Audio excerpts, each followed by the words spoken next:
Still louder? And looks like the gods are with us. It's only a few months ago that the first march occurred, and I was here last October. From then to now, it has grown to what you all saw today, several thousand people. There may not be all those people here because there was a whole day program. The wonderful part is that there are people here of all ages, from raising grannies to the little babies, as well as their dogs. Everybody's here. The issue is that you're all talking about that you don't want GMOs. A few years ago, people did not know what GMOs were. I didn't know what GMOs were until a genetically modified product came to my desk at Health Canada, and it was to produce more milk by taking the cow's gene, putting into a bacteria, making the bovine growth hormone from the bacteria, injecting it back into the cow with the hope to produce 10 to 15% more milk. That was the claim. Now, the law is that anybody who wants to sell any product in Canada, and if that product directly or indirectly gets into the human body, then that company or that person or whoever it is has to do research and bring research information and results to the Department of Health called Health Canada. And the results have to be satisfactory to the Minister of Health. That's the law. If the company doesn't produce those results, they don't get approval. If they lie, they go to jail. If government official lies, the official goes to jail. Because the Food and Drugs Act and regulations are attached to the Criminal Code of Canada. You cannot lie. Unfortunately, when the bovine growth hormone was brought to us, and it came to my desk in 1988, I asked the question, where is the information? Is there any scientific experiment done by Monsanto or another company, Eli Lilly? There were two of them. He said it's not necessary because this hormone is substantially equivalent to the one produced by the cow. I said, under the law, you cannot assume anything. Show me that it's substantially the same or equivalent. Have you done any research? And this question went on from 1988 to 1997. And now the department was saying, why are you sitting on this file for so long? My question was, I wrote a letter in 1988. Has there been an answer by the company? No. And the files were all locked up. So I said, open the files, told my Director General, either you pass it or I will not sign. You can overrule me, you can pass and say it's all safe, but I will not sign until I see the results, I see the answer to my letter.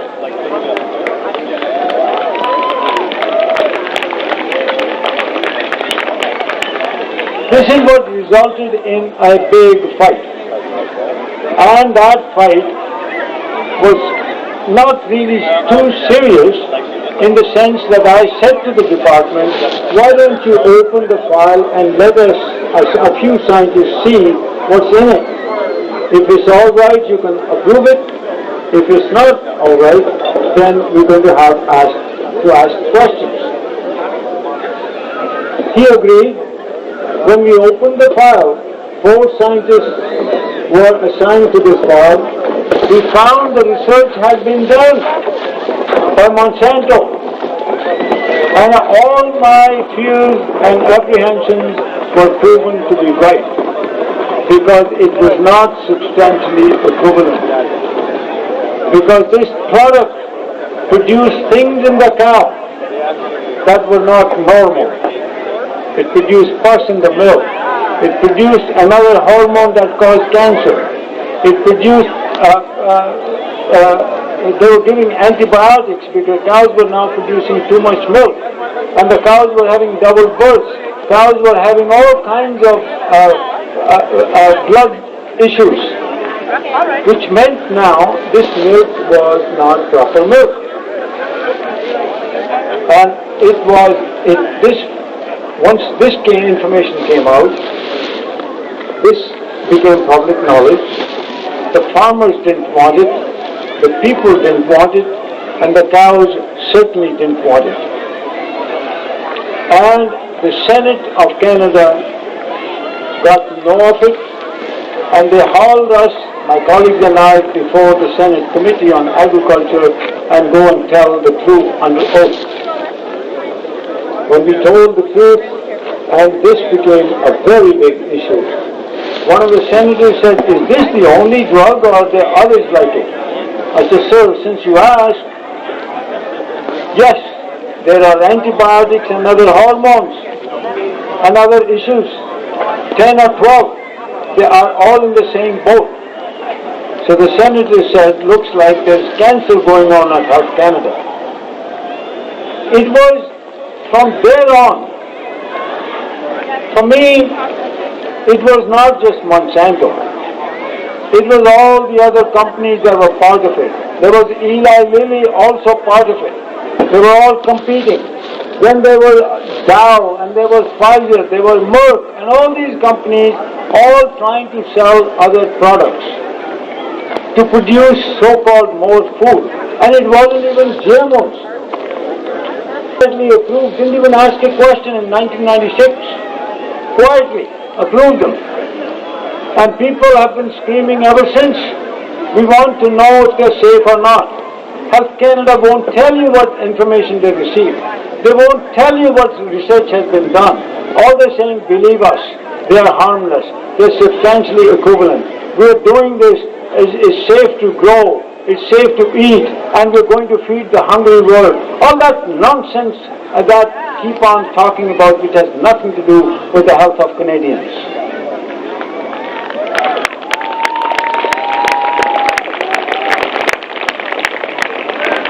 So for me, as the issues thickened, and I kept on now filing complaints, went to many courts. I must have gone to the federal court 20 times. I've won every case. And the federal court even ruled that it was my duty to blow the whistle. Even then I got fired in 2004. It was I'm still in court, by the way. And 24 years have gone on over this fight, and we are still in court. They're waiting for me to die, and they think the issue will go away. But because I'm fired, I now can speak publicly, because I didn't used to that much, because I can't be fired again.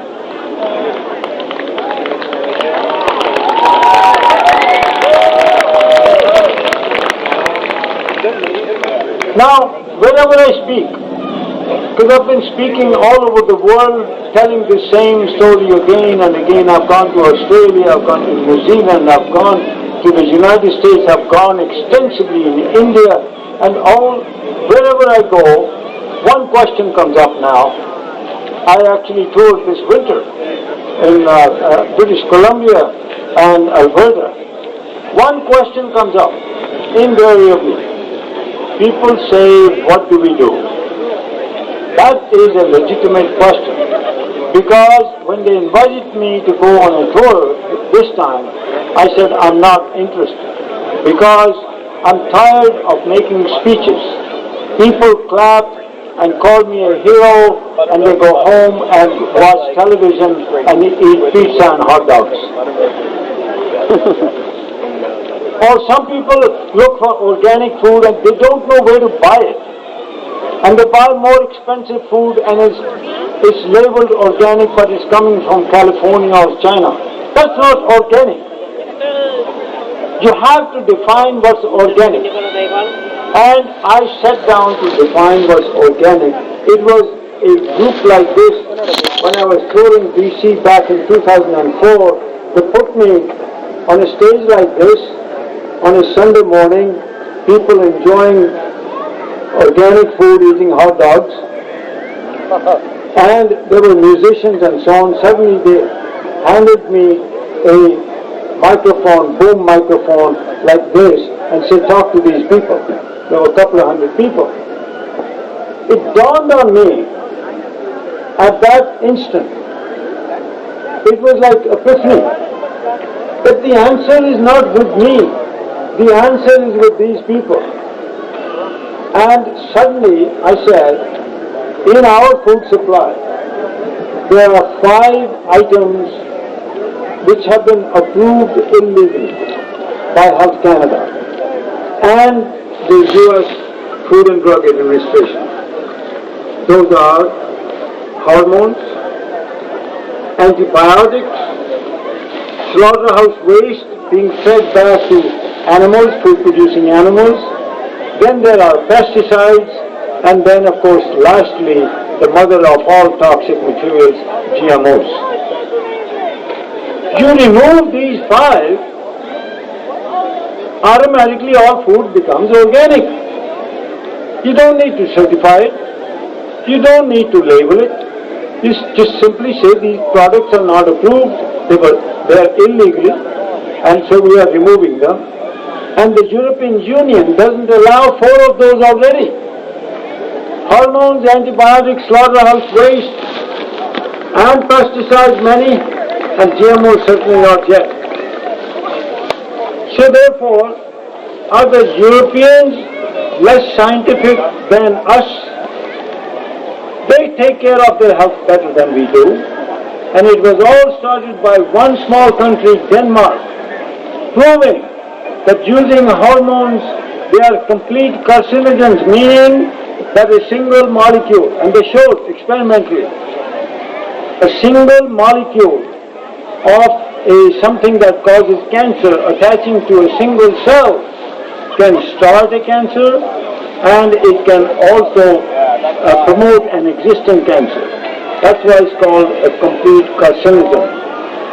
So therefore, you cannot measure under the law what is the amount of hormone, external hormone that we can consume in beef, in whatever form, in candy, wherever it's coming from, because now hormones are being injected in various ways and left in the animals. And those animals are being, not only when it remains in the meat, those hormones are coming also in their excreta, in the urine and so on.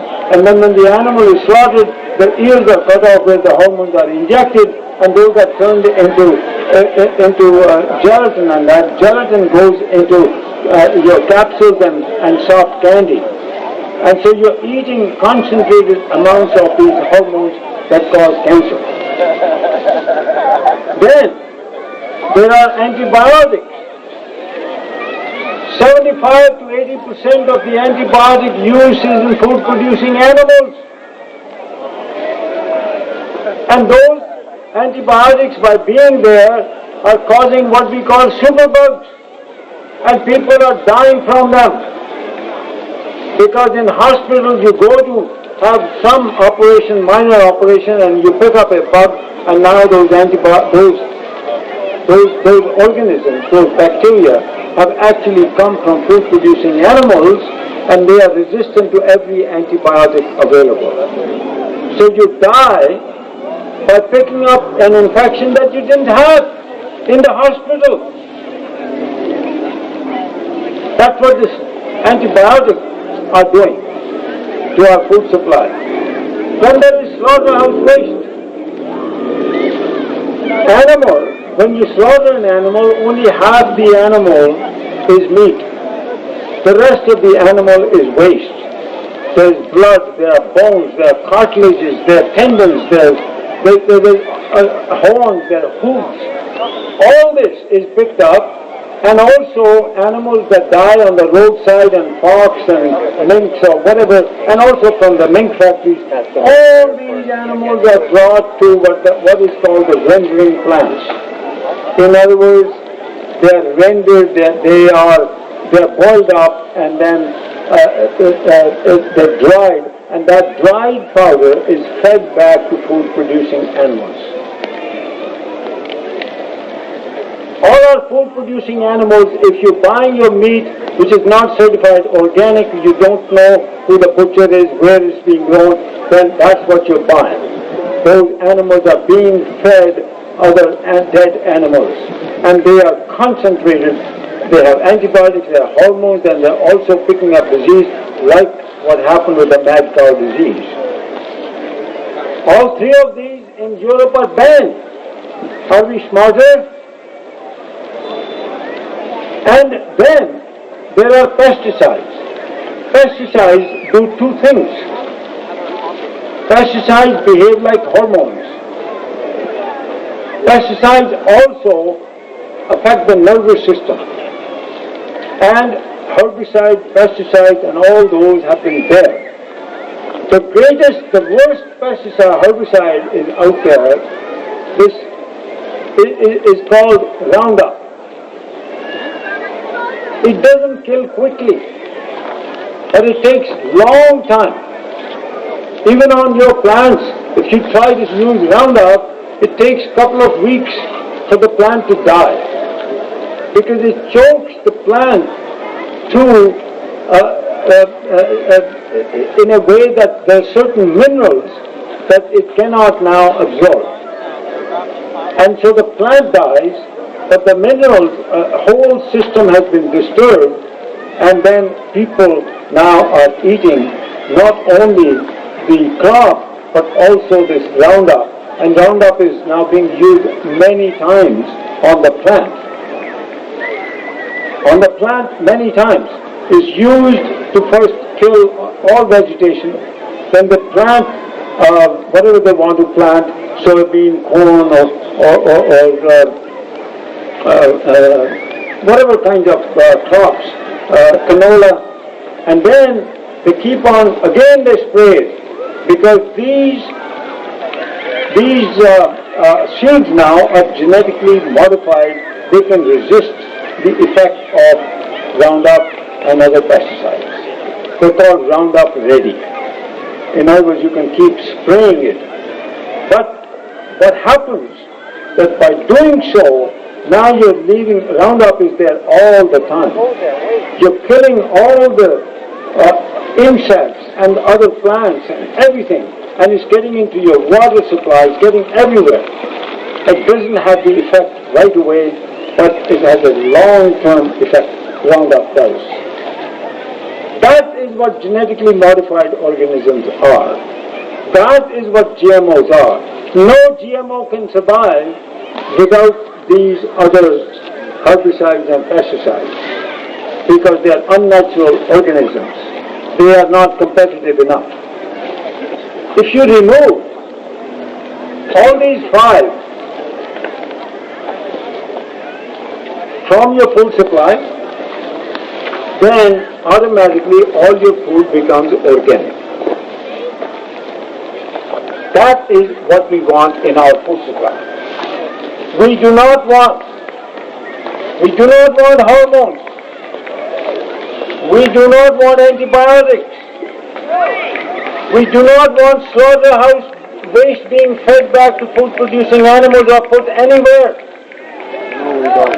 We do not want pesticides and herbicides. We do not want GMOs, because without these, GMOs cannot survive.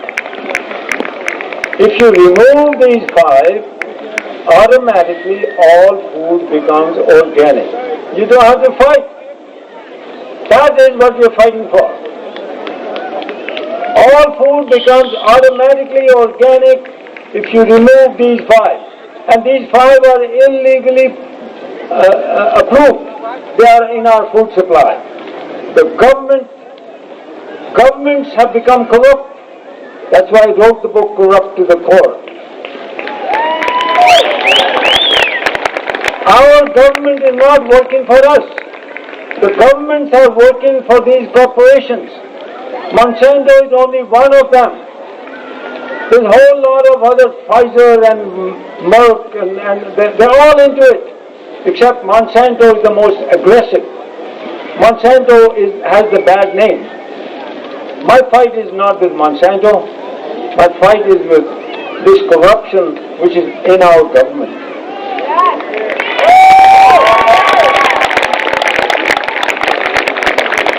Our fight has to be with our government.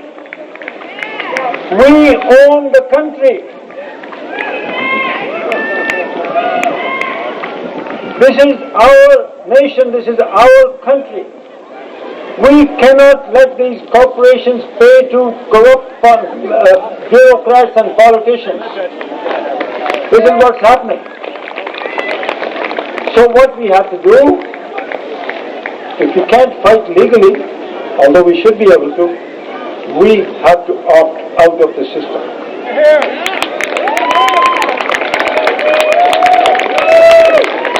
We ourselves have to opt out of the system. We're not going to let you put these poisons in our food.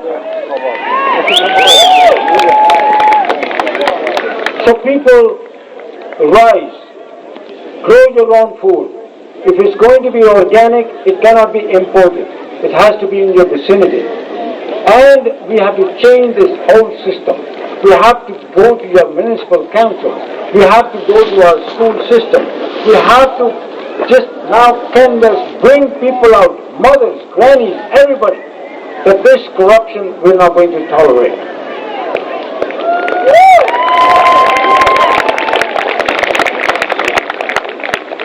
This is our nation, this is our country, this is our health. We are the children of God. We decide what we want to eat. Not the government, not Monsanto, not Merck, not Pfizer, not any of these companies. This is our nation. We have to make a decision. We cannot say, what can I eat? Well, come out and learn to grow. Grow your own. It's not very difficult. Thank you very much.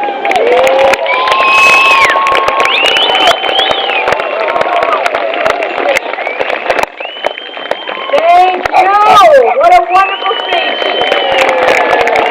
And I know that he's really put in us a moment of action. What are we going to do past today? What are we going to do? Well, there's incredible support here. I just want to give a shout out to the entire coalition. This coalition, the Toronto Non-GMO Coalition, is made up of the Toronto Seed Library, Kids Right to Know, Millions Against Monsanto, the Genetic Engineering Debate, .blogspot.ca, and the non-GMO, and no more GMOs right there at the top of the hill. I just want to thank everyone here for coming out. Please stay put after this next band as we're going to announce the raffle winners of today. Absolutely. So you guys are going to go home with some fantastic prizes. If you want to run up and just make one last purchase of those amazing raffle tickets, it's going to be a great way to support the cause today.